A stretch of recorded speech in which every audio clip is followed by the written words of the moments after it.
Hello mga kaina! So for today's video, magdi-DIY tayo ng St. Padre Pio costume para sa school event nitong aking burikoy.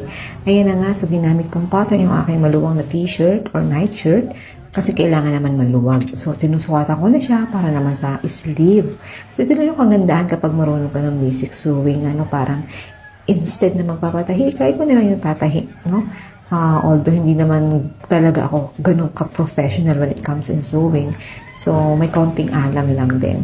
So, yan na nga, sinusukatan ko na si Burikoy para kung merong alternation na kailangan akong gawin para dito sa ginawa kong costume sa kanya. So, sabi niya, Mami, akala ko matutuwa ka. Oo naman, natutuwa ako na si St. Pio ang pinili mo. Kasi ang hirap maghanap ng brown na tela. Pinagkasya ko lang yung nahalwat sa baul ng jowa sa taas na tela. And syempre, pati yung kurtina ng ina, napahamak pa. Kasi kulang ako sa hood and sa